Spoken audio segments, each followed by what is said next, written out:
What's up, my friends, my Canadian cousins, my neighbors across the border, those whom I appreciate so very, very much.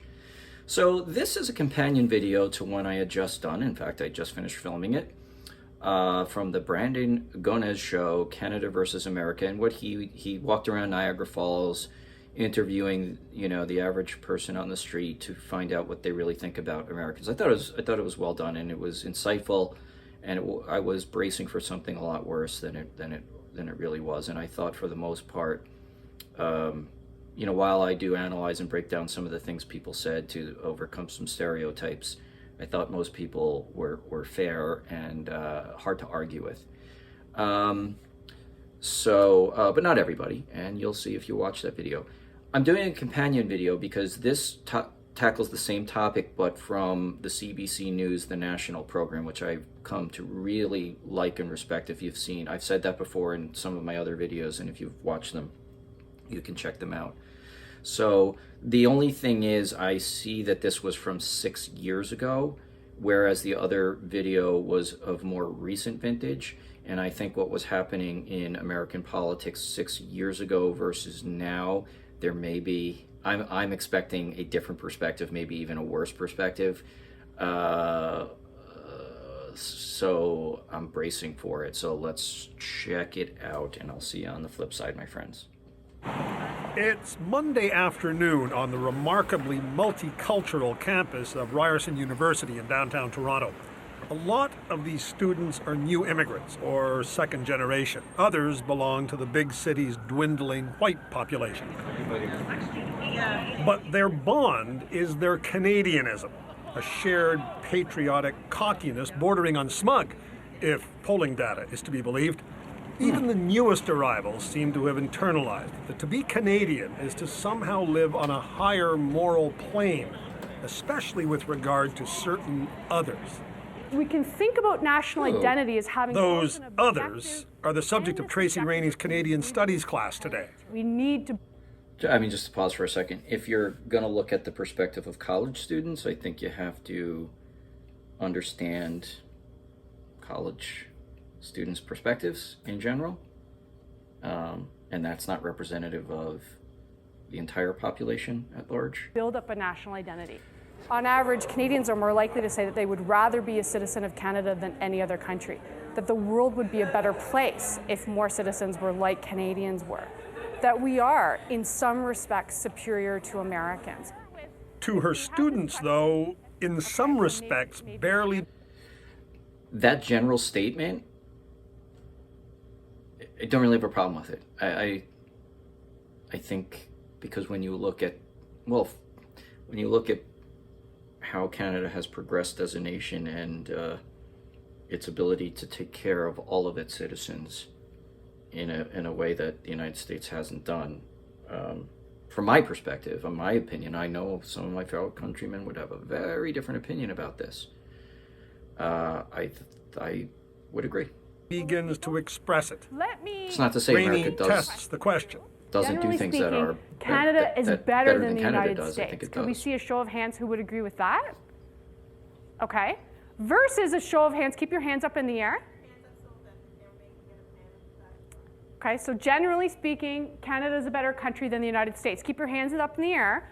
And then let me change the question and go back. Generally speaking, Canada is a better country than most countries. Okay. So there's something particularly about the United States. Indeed there is, where these young people are concerned. Listen to some of these opinions. Keep it short, give me a couple of words. Americans are pompous. I think they're ignorant. I think Americans are addicted to war. Discriminatory. Just about no one had a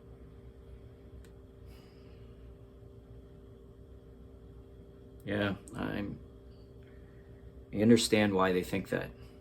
I understand where that comes from, especially when this was filmed 6 years ago. But I wish people would learn not to judge an entire society in one big broad brushstroke. It's just, they wouldn't like it for themselves. I know they wouldn't. They don't. Canadians don't like when Americans generalize them. positive word. They're like frenemies. They're friends and enemies at the same time. Pushy. Americans, Pushy, pushy, pushy. They are a little bit power hungry. Arrogant is the first word that comes to mind when I think of Americans. Of course, it's nothing new that Canadians describe themselves. This one is much more painful to watch than my prior video. If you're so inclined, please click the description on the description below, as I said in the opening, and check that one out. First and foremost as not Americans, but as Canadian self-confidence grows, and pollsters say it is most definitely growing, the old knee-jerk anti-Americanism, the resentment born principally of Canadian insecurity, seems to have morphed into something else, a supercilious conviction of moral superiority. Just read the online postings at the end of columns about America in Canadian news websites. A few recent excerpts from the CBC site. American politicians preaching complete gobbledygook under the guise of nauseating American patriotism and belief in God is pathetic. That. I agree with that. And so do millions upon millions, if not more than half, of our citizens. So just please understand that. Drew 273 thumbs-up approvals from readers. Or, the United States is the most backward country in the developed world. 240 thumbs up. In some respects. The collective citizens of the U.S. are as dumb as bricks, and so on. Pollster. That's just not true. There are people who don't value education. There are people on the right who mix evangelicalism with politics and are anti-intellectual. That doesn't make them stupid. Michael Adams has studied such attitudes in and I depth. vehemently disagree with them. 5 years ago, Neil, I would have said we would feel morally superior. We're the kinder, gentler society. We're multicultural. We have health care. I'm just going to back up a second. Also, America's an incredibly innovative country with among the best higher education in the world. Canada does it a little better, to be honest, but it's not like we're at the bottom of the barrel as far as college education and postgraduate education. If you look at statistics, we're very high up there. Canada is the most educated country when it comes to higher education in the world, and so okay, you have a little bit of a right to brag over that, but to say that Americans are all just dumb as bricks is frankly intellectually dishonest. And I know, look, I'm not painting you guys from the same broad brushstroke. My experience, especially doing this channel, is that most of you are not like that, and most of you do not do that. Would feel morally superior. We're the kinder, gentler society. We're multicultural. We have health care. Fair to judge yourselves on that versus But us. now, Fair. says Adams, it's something more. Canada's celebration of Olympic victories over Americans verged on jingoism. And the mission in Afghanistan, says Adams, has Canadians feeling they are pound for pound better war fighters than the Americans too. Oh, and unlike them, we can mock ourselves. We're confident enough to make fun of ourselves, and in that sense we feel superior because we then are even more ironic. It's like being the smart kid who feels smarter than her little brother who doesn't get it. Well, we feel like the smart older sister. There are amazing American satirists that mock ourselves. I mean, I think Canada. I love Canadian sense of humor, and I agree that you guys are better at it. That is one of the hallmarks of Canadian comedy. But it's not like we're not able to. We don't all take ourselves so seriously.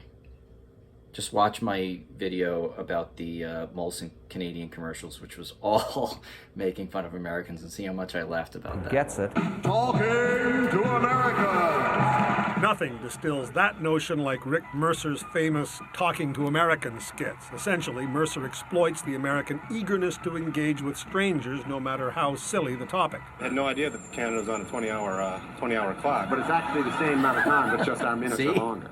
Okay. By American standards. Well, I think it should be switched. Yeah. Canada, please move to the 24-hour clock. Hi, I'm Governor Tom Vilsack from Iowa. Canada, congratulations on your new 24-hour clock. There are differences of perspective. Gordon Giffen has heard it all. When he was the American ambassador to Canada and traveled the country from one end to the other, one theme stood out. As a country, as a people, Canadians were more generous, more thoughtful, more caring, more courteous, and more global in their perspective than Americans. And then usually they'd conclude by telling me that Canadians were also more modest than Americans. And I found a little irony in that, but they did. Not particularly. Giffen also heard a lot of this. I think of them as selfish just because they don't take the same time that we do to learn about them as they do us. As I traveled Canada, I'd get a lot of people who would say, well, we know everything about you, you know nothing about us. And I'd say, well, tell me everything you know about Kansas. And people's eyes would glaze over, or, you know, Nebraska or Arkansas. Here's a few other things Canadians don't know about Americans. They give more to charity than any other nation, and far more per capita than Canadians do. Americans work harder and more productively than Canadians. They send more aid abroad, even on a per capita basis, than anyone else. And where Canadians are concerned, while Americans might not have studied the nation to their north, they seldom have a mean word to say. In our dark... I'm going to back up so as not to skip over this.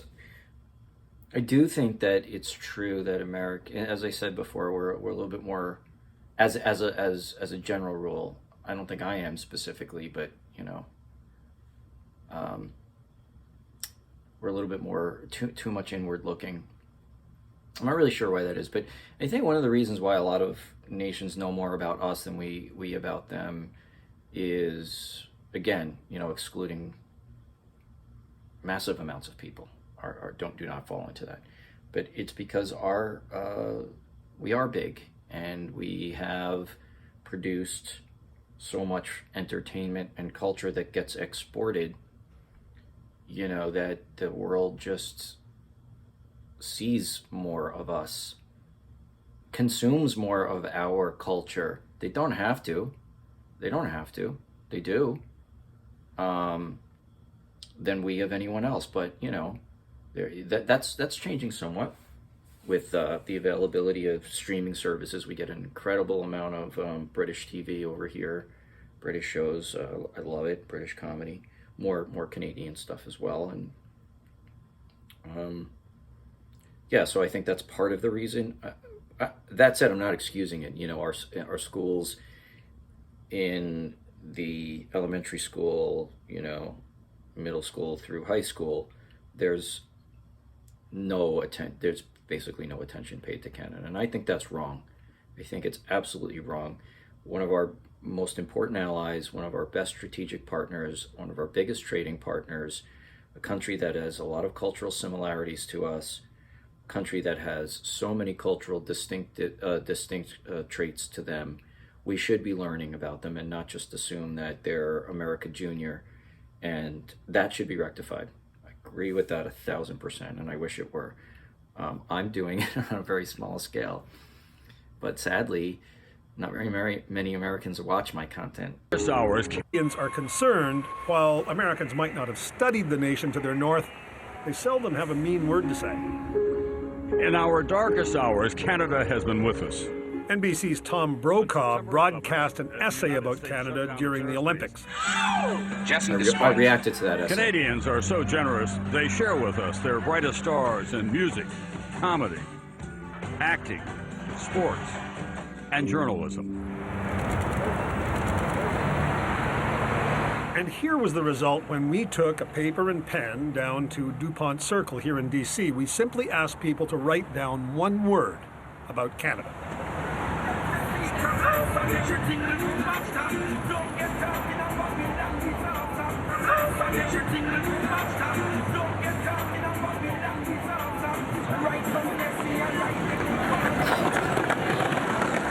Neil McDonald, CBC News, Washington. All right, guys, that was super interesting.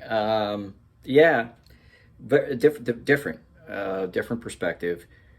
They asked college students. They didn't ask a broad swath of society like in the prior video that I did. And so I think you got a more limited range of perspectives. Yeah, and I also understand that it was 6 years ago. So the view of Americans was probably at an all-time low. What do you guys think about that? Do you think that there is some measure of self-evaluation you all could do when you're viewing Americans, or when you're speaking about Americans or American culture? Do you think that some of these comments were unfair? Do you think that they perpetuate stereotypes? Do you think that they were all fair? I've already said what I think, so I'd love to hear what you all think. I just ask that, I don't even have to ask this of my Canadian friends, but I'll feel better if I just say it. Let's just be respectful. I know this might be a topic where there can be some serious disagreements. So anyway, I think this has been a good exercise, and I'm glad to have done it, I think. I'll let you know after I get the comments. Peace, my friends, and I'll see you soon. Take care.